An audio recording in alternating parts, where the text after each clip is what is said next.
Welcome to the Flowering Daydream Podcast, where daydreams become reality. I'm Charlene, I'm your host, and today is Halloween and the season of Samhain. What a perfect day to have an episode about messages from the other side and shifting our perspective on the dead. So,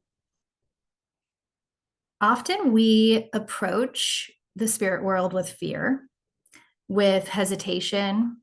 And when we talk about death or dying or mediumship or talking to the other side, a majority of the world has completely lost connection with that feeling comfortable and easy, and also something that can connect you spiritually, provide healing, provide guidance, provide wisdom, and also sort of like tending to the humans who once were on the earthly plane. When you die, you don't want to be forgotten. You had dreams and joys and stories of your own, and then all of a sudden, you're not here anymore. And maybe there is a celebration of life or a ceremony or a ritual provided for you. But so often we just kind of move on. We don't realize that they can still hear you every time you think about them, every time you talk to them, every time you honor them. They feel it on an energetic level, whether they can respond to you or not, or whether you sense the response or not. It's there, it happens. And 20 years ago, I would have said, yeah, I don't believe that, because I hadn't had any of my own personal experiences yet that would change that. And I do believe that you do have to have your own personal experiences. Nobody can tell you, like I'm telling you today in the podcast, that this exists, and that this is a possibility.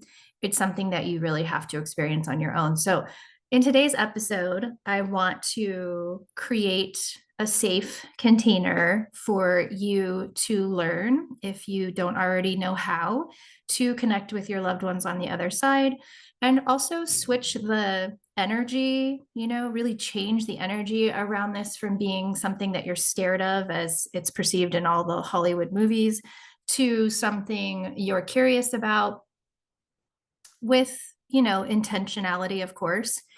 There is some safety stuff involved, but really being intentional with your free will is where you create that safety in that container with this work. But everyone has the ability to connect intuitively, psychically. Some of us are more natural at it. It comes easier. Some of us who do this work, in our day-to-day lives, obviously that muscle is going to be more established. So sometimes it's just easier to go to a professional and have that direct message and receive that healing and that connection that you can get from that. But I really want to empower everyone to reestablish something that, in the pre-Christian era, pre-religious era, that we just did. It was just a part of our lives. And it's only very recently that has completely shifted and completely been forgotten. And we're just not tending to that. And we're avoiding it. We're avoiding the other side. And we're all going there. We're all going to die. So regardless of what you believe in, I think it's helpful to get more comfortable with death, but also to receive the healing and wisdom and guidance that you were meant to receive by feeling empowered and comfortable with the communication of your ability to connect to the other side. So with that being said, let's demystify communicating with the other side. So it's not just for mediums and psychics. Everyone has the ability. It's a natural gift. It's an extension of love, and it transcends all the physical boundaries. Your loved ones can always hear you. Although communication might not be direct, they'll find ways to reassure you of their presence, because our spirits do live on, and those bonds of love do continue. Sometimes it's through signs, symbols, dreams, impressions of just feeling like or sense something.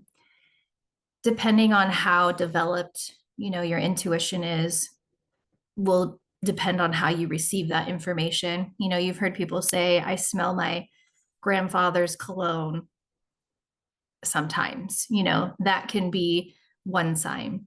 Sometimes it's something that you and your loved one decided you would agree on before they died. And maybe it's, I've heard people finding pennies or coins or feathers, things like that, or birds, are going to be the way that we communicate, things like that. Sometimes it's set up before someone passes. So there's those little signs and symbols.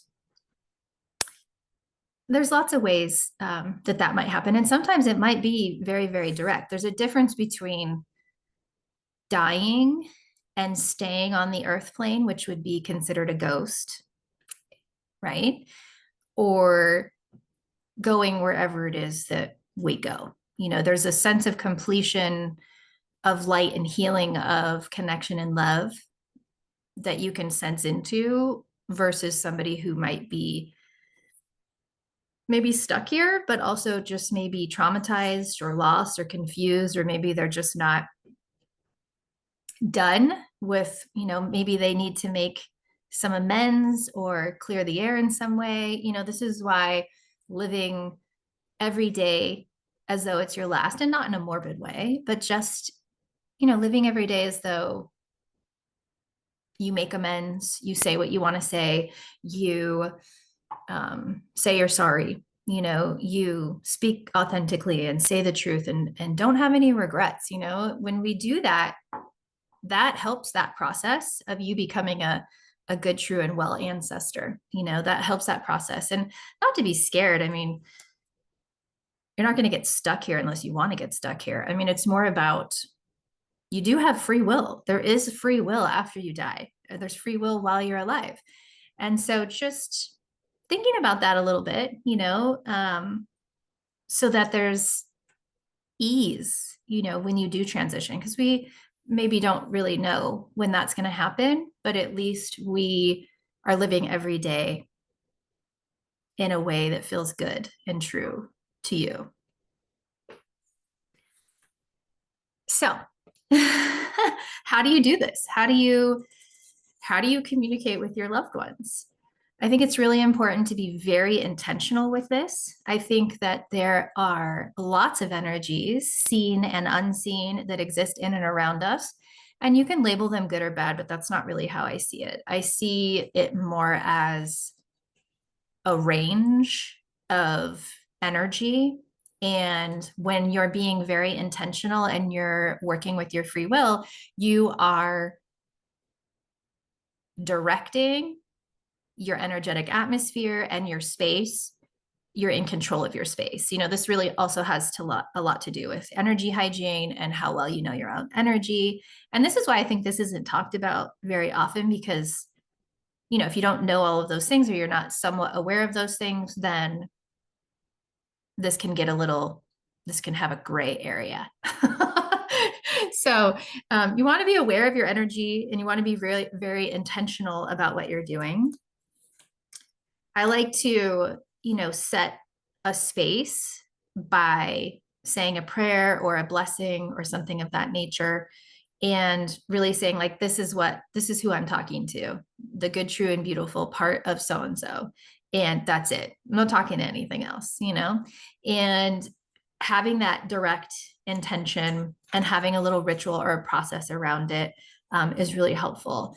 And then recognizing how you receive energetic information.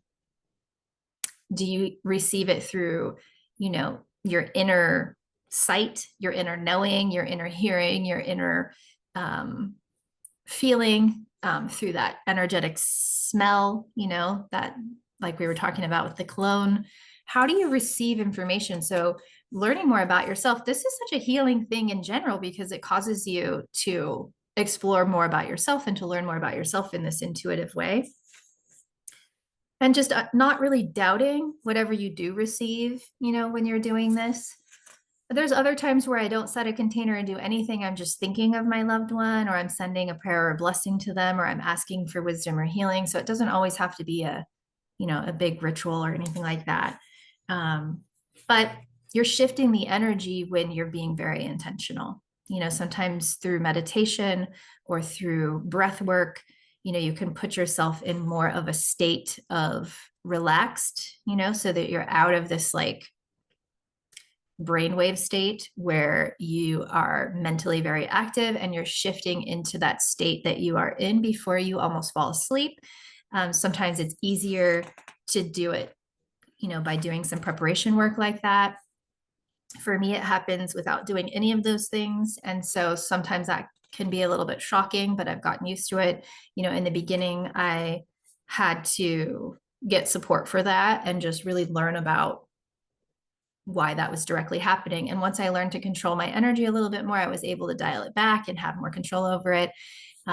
So yeah, you might be turning it up, you might be turning it down, you're kind of adjusting it based on that. And then how that mediumship, you can call it, comes through, how we're communicating with the other side can come through in a number of different ways. And for me, it comes through channeling, which I will work with my higher self or my lead guide, and I will have that communication come through them. Also, it comes through mental mediumship, which is just having it come through all those direct channels of my intuition. There's also physical mediumship and trance mediumship where, there's something being taken over in the body. And although I've learned one of those practices in my lineage of how to do that, I don't prefer that. I don't like that. It's not my thing. So I am fine with the channeling and the mental mediumship, but there are lots of ways that people can receive this information. And then interpreting the information or understanding the information. A lot of times it'll just be a feeling, no matter how it comes through, of connection with your loved one. And that will be enough to create that healing or that connection.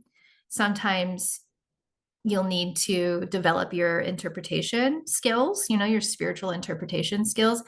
I really do think that this whole realm is not about facts. It's not about, well, science is kind of catching up to some of these things, but it's not about science. It's not about facts. It's not about hard evidence or black and white. It's about the mystery. It's about symbolism. It's about a subtle ability to connect with this energy that you maybe don't see. You don't see love. That's not something you see, but you feel it. It exists. You don't see sound waves, but we know they exist. There's a lot of things that we don't see. That doesn't mean they don't exist or they're not affecting you. If you've walked into a space or you're somewhere and you just get the chills or your hair stands or you get a feeling, you're sensing into the energy around you. And I want to encourage the first thing to not be to go into fear or to not panic. The first thing that I would recommend in that situation is just simply checking your energetic space, your free will, your intentionality, and going, I don't feel like feeling this right now, so I don't want to feel this. No thanks. Or it's sort of like, what is this? What am I sensing? Am I sensing into the land, into the history, into the people that used to live here? Am I sensing, what am I sensing? And this type of work, if you go into this professionally, is so needed in terms of helping the other side too. And just being curious about, what happened and if there's something that you can do. Now, that's not for everyone. And you definitely do want the skills and you do want the training, in there in some way to be able to do it in that way. You don't want to just go into that, walk into a cemetery and just handle this in the raw without any knowledge. But I think it pertains more to like if you've bought a home and you sense something in the home, things like that. It's good to be educated and aware of, hey, maybe I can call in some support, some spiritual support. Maybe I can call in who and what I pray to or talk to my allies or to my deities or to my gods or whatever. Hey, can you, clear this house and help out whoever is in here or whatever is in here? I can send something here. You can also just like ask for support. It doesn't have to be you that's, primarily doing that. I'm kind of teetering back and forth between talking to you about how to connect with your loved ones and then also just mediumship in general, but I think they're very connected. So I think it's necessary we talk about both. So why does it work sometimes? Why does it not work sometimes? I don't have those answers. Who knows what spirits are off doing, or what actually happens after we die. Sometimes I feel very connected to my loved ones. Sometimes I can't feel anything. So it's not also this like expectation of something mandatorily happening every time you go to connect, and not getting discouraged, from that. I remember when my grandma died, we were very, very close. She did a lot of raising me, and I didn't connect with her for 3 years, and I had the skills and ability to do so. And I was devastated. I was like, where the heck is she? I know time is not, the same thing on the other side as it is over here either. And then one day she just showed up in the middle of a facial while I was at work. And I was in such shock. I'm thinking to myself in my mind, I'm like, can you come back later? Like, I'm working. And she said something really funny, as she always does, as though no time had passed. And I was just in shock. I was like, this is so bizarre. It's not the way that I assumed it would happen. It's not the format I assumed it would happen. A lot of times with clients and connecting with loved ones, they're expecting them to communicate as though they did when they were here. And it's just not the same. Whatever they communicate to us is sort of what they need to communicate. It really isn't about the living anymore. It's about, whatever they need to get informs in terms of that communication from us, so that they can be at peace or whatever the thing is. Sometimes I get more than that, but a lot of times it's not about that. It's just, you just have to allow the experience to happen without expectation, without anything being mandatory, and just kind of see what happens. It's more about being curious and aware and sensing into that, and just having the experience rather than trying to control the experience outside of your intentionality and, your safety and ethics around it. So there's that. So how do you connect? How do you connect on your own? What are the ways that you can do that? So as I said before, set an intention, be very intentional. I just want to speak to so-and-so. I don't want to speak to anyone else. You can allow yourself to go into that space through meditation or breath work, where you're calm, where you're quieting your mind, and where you're just kind of being open to the experience. And you can pull out some oracle or tarot cards. This is one of my favorite ways to communicate, although it's not, direct mediumship. It's coming in through the cards.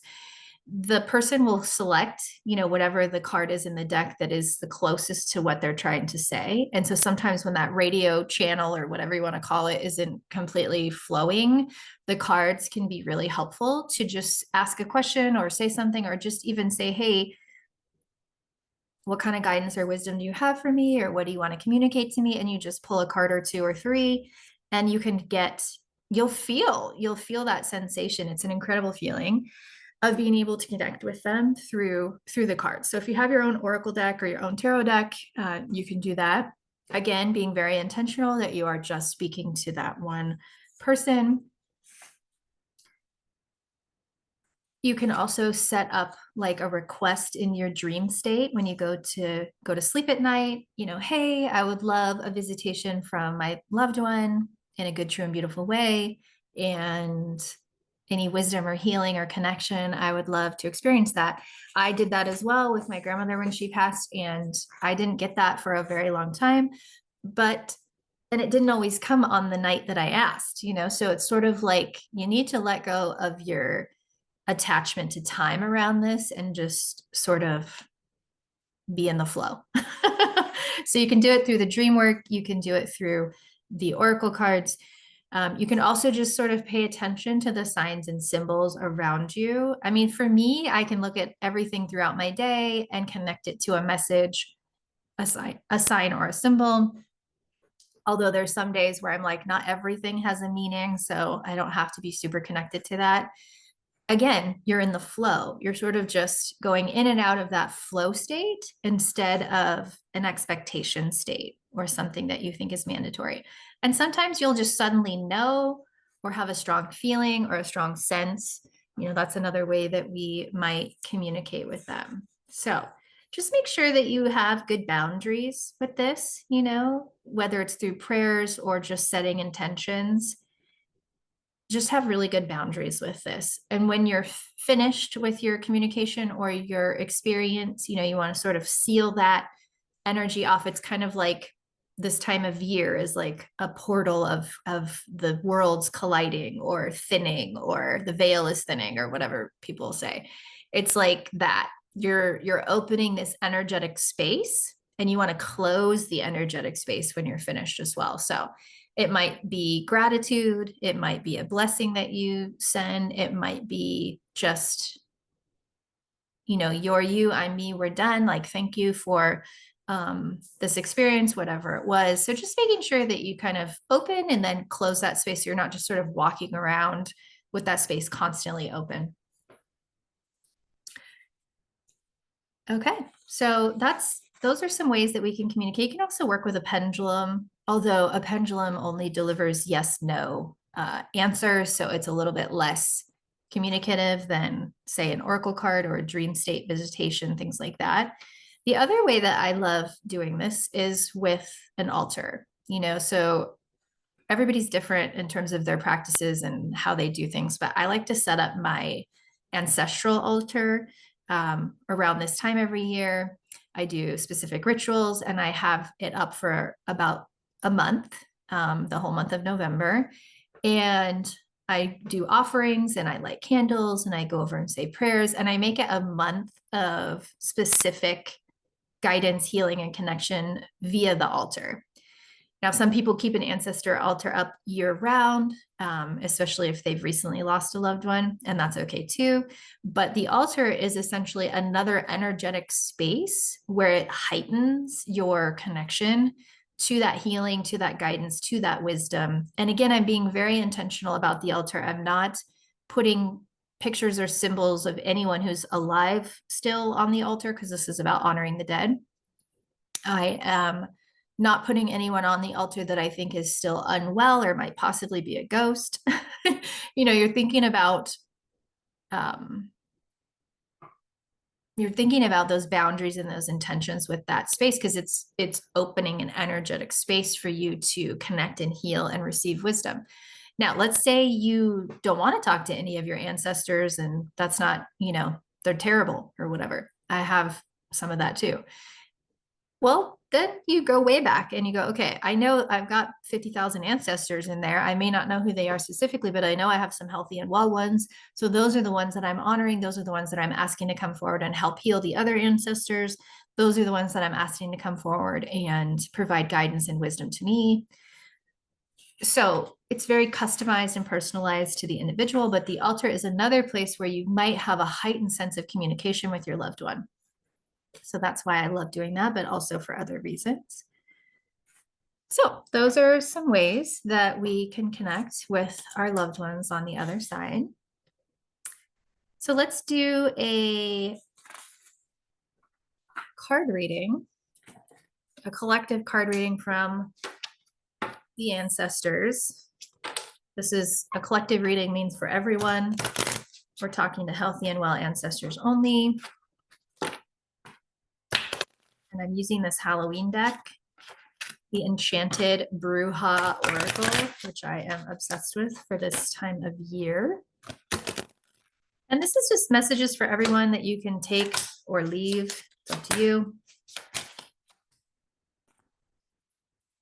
It's usually very helpful when we do collective readings. So we have the wand, the pumpkin, and the phantasma. So we have refinement, protection, and past. So the collective message here is healing from the traumas of the past. Everybody has past trauma in their lineage that needs healing. And the people that are alive now are the ones that can provide that. And like a domino effect, it goes backwards or forwards, however you look at energy, and is very helpful. So maybe you don't know exactly what to do with that or where to start. But again, your intention, your prayers, your blessings, those things are very, very helpful. And really just thinking about how you might be affected by patterns, behaviors, curses, whatever from the past that you're not even maybe consciously aware of that's affecting you today. Like if you've ever looked at all the studies on epigenetics, and I can't remember where this came out. I think I've talked about it on the podcast before, but where they had the rat study, where they put the cherry blossoms in the container with the mice or whatever, and they electrocuted them, and then they had babies, whatever. And then later on, the babies who were never electrocuted were put into the container with the cherry blossoms or the flowers or whatever it was. And they immediately acted as though they were electrocuted, even though they weren't. So, that's evidence that we know that pain and trauma is passed on through your genetics, through your DNA, through your bloodline. And we might be experiencing things that we're completely unaware of from our lineage that need healing or need addressing. Now, no pressure. It's not mandatory that you address all of these things, but I do think it would create a sense of healing and connection and so much more by simply just starting to acknowledge this and just seeking ways in which you might be able to address these things. There is a lot of free resources online. One of my favorite resources is Daniel Foor, Foor. He has the book Ancestral Medicine. I just got another book, Remembering Your Roots, I think is the title of it. There's podcast episodes, there's classes, there's so many things out there that are starting to really address this connection. At the same time, I think, and again, I'm jumping back and forth between the communicating with the other side and the ancestors here, but one of the ways that we can connect with our lineage, and this is one of the ways that I tried a long time ago when I was seeking this, is to look at making food, from your lineage, reconnect to the food. That is such a great avenue to start channeling that energy and that connection. And the funny part is like, I started making some things from my ancestors and it was all like bland and full of flour and potato and whatever. I didn't like any of it. And I didn't feel that connection right away. And I was laughing because it's like, oh, it was always cold and dark and there was limited resources. So this is like the food that they were making. I have a lot of Icelandic and Norwegian and Swedish background.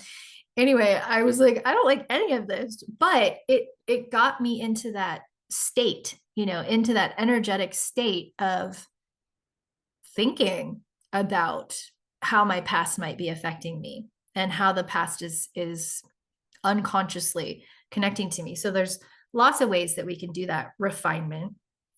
Then we have the pumpkin, which is the protection card, and really thinking about how all of the unwell ancestors and loved ones who have died, who maybe didn't have resolve or amending in their life, who maybe had unfinished regrets, things like that, maybe were alcoholics or addicts or whatever the situation was that caused them to do things that weren't healthy or helpful.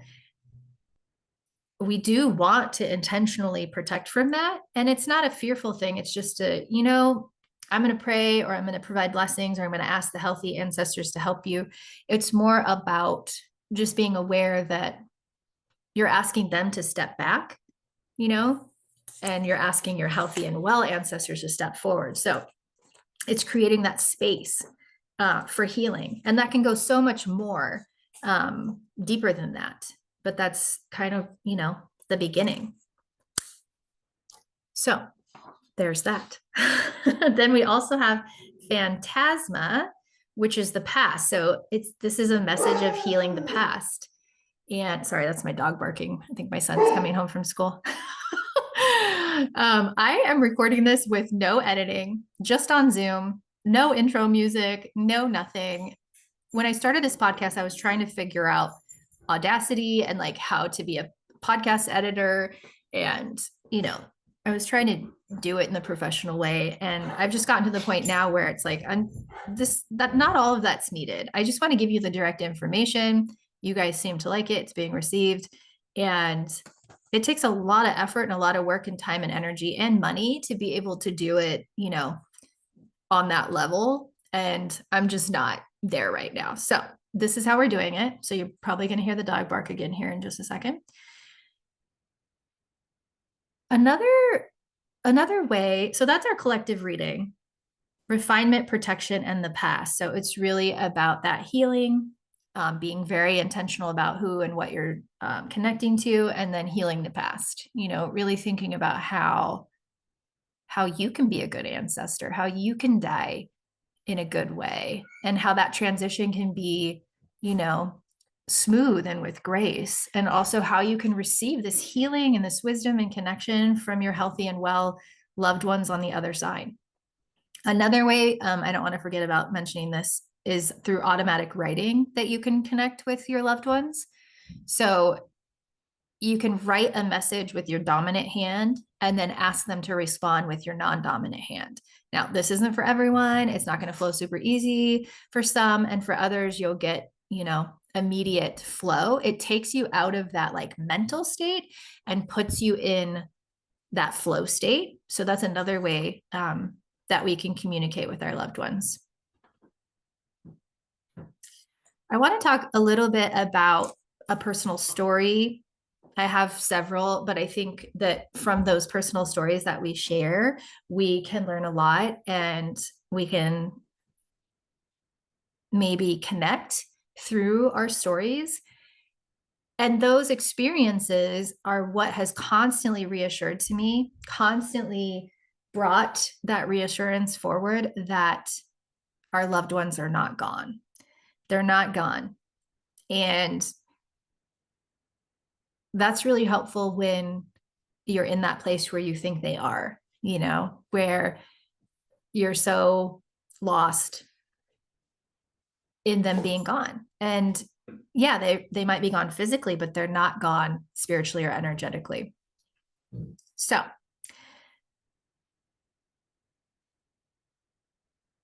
the story that I want to share is about my uncle. He was amazing, and he had a laugh that filled the room, and that was very loud. And he was also very good at telling stories. And he just always had a really positive outlook on life. He had a really high vibration. His hugs were super strong. And, I always felt like he was a protector for me. And so I really, really love him. And there were a lot of experiences that we went through after he died that showed us that he was right there.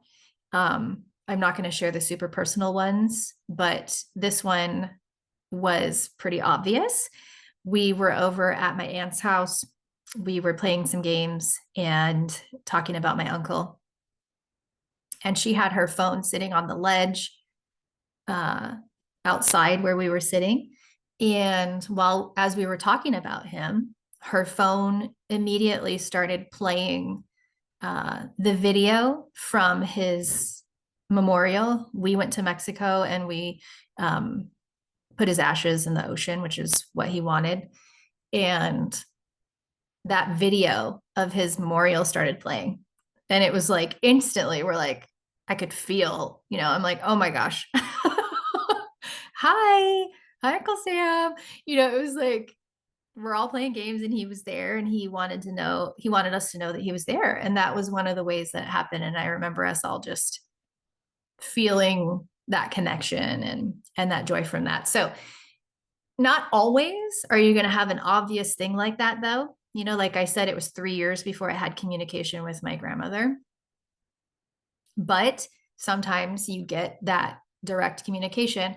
And I could talk about, why that happened versus, I think, and this is my opinion, but I think the more subtle communications happens when they have crossed over or gone to that final destination. I think the communication is subtle. I think that's because they're not still on the earthly plane, and they're not able to sort of control the physical environment with their energy, or receive energy from their physical environment. And I think that, my uncle was still on the earth plane when that happened. So he was able to manipulate the phone. I don't think that happens when they've completely, gone to their final destination. So that's my opinion. But it was just really wonderful to have that reassurance and to have that healing and to have that connection, to know that, he was right there with us. So that's my story. So love lives beyond death. Live fully. Know that your loved ones want you to be happy and want you to be at peace, and that the bonds of love that you've shared with them will be there for an eternity. And don't worry if you don't receive a sign. That doesn't mean your loved one isn't with you. Sometimes it's really subtle, or it takes time to notice. Don't be scared or in fear. Just have really good boundaries and be very intentional. And, don't let your intellect question whether or not something was real.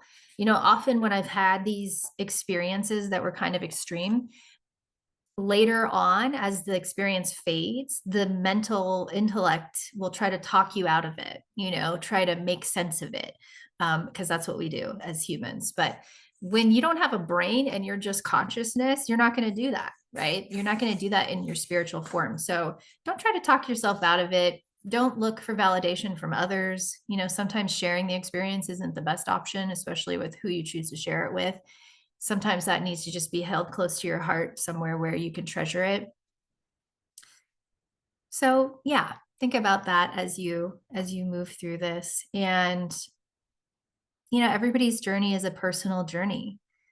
And we can have an episode on cosmology and belief systems and sort of, what happens after you die, or what you think happens after you die. I think that would be a really fun episode to talk about. But for today, just know that your loved ones hear you, that they feel you, that they are not gone, and that you can receive guidance and healing and connection from them, and also from your healthy and well ancestors. And I want to wish everyone a happy Halloween and a happy Samhain. And I also wanted to mention the Teal Pumpkin Project at foodallergy.org. If you haven't checked it out, you can register your house for trick-or-treating on their website as a house that has options other than candy for kids who have food allergies. And I also want to just, it's a big shout out to my inner child every year, but I also have kids, so this is close to my heart, is to really encourage and celebrate the big kids who are still trick-or-treating, and knowing that they're connecting to the magic of that inner child still and holding their childhood close. I think that's really important, and that should be honored. So, celebrate those big kids that are still out there trick-or-treating.